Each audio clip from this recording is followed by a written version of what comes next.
Guys, today we're all about protocols.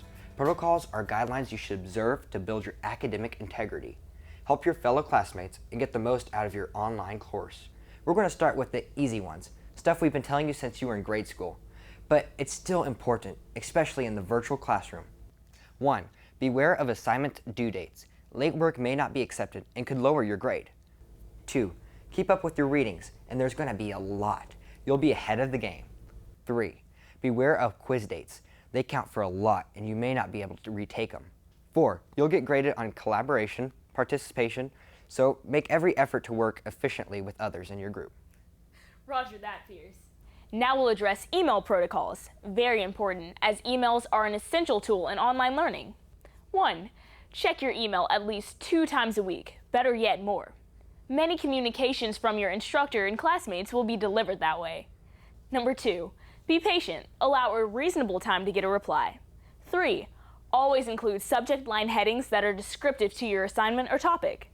4. Be courteous and considerate of others. Think about what you're sending. 5. Be clear and concise in your messages.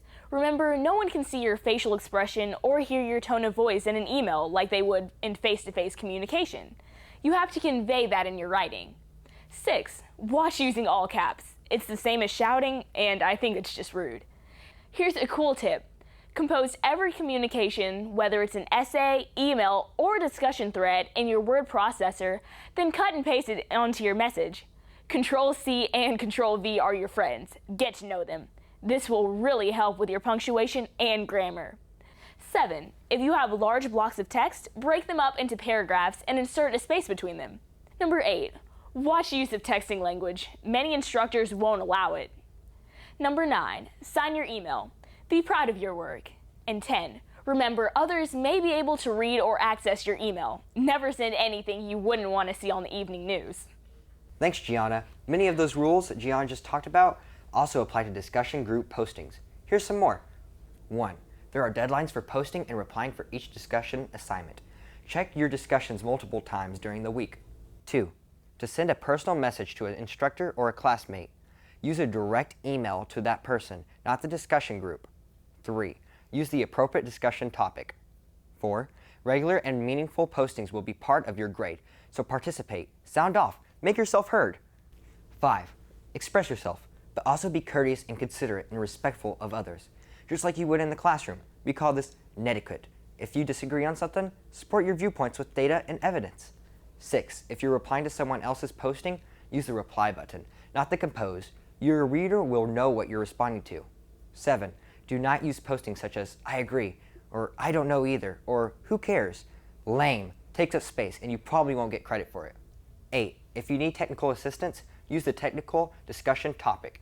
If you have any questions about the course materials or assignments, use the help discussion topic. Now I'm going to let Gianna wrap it up. She's good at that. Hey, almost done here, guys.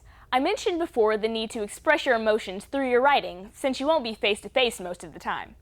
There's special codes to help you do this called emoticons.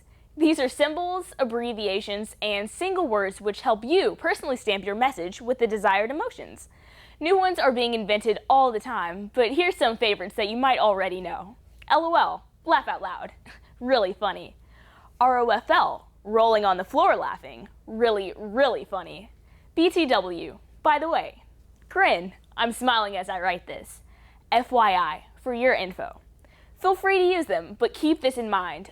All the cute symbols in the world cannot replace your careful choice of words and tone in your writing. Now, another word about the computer virus, which can mean a disaster for you and your whole class if it gets introduced through a careless download. Viruses can multiply and spread infection through a whole wide computer network. Always make sure you have an active antivirus program installed on your computer. When in doubt, scan a suspicious email, file, or program before you use it. And guard your files carefully. Back them up by copying them to CD, flash drive, or a network server. Don't find yourself using excuses like, my hard drive crashed, or my modem doesn't work. The dog didn't eat your homework either. These are not valid excuses for failing to get your work in on time. So guys, keep these protocols in mind, and your online course will be easier, more fun, and a great learning experience.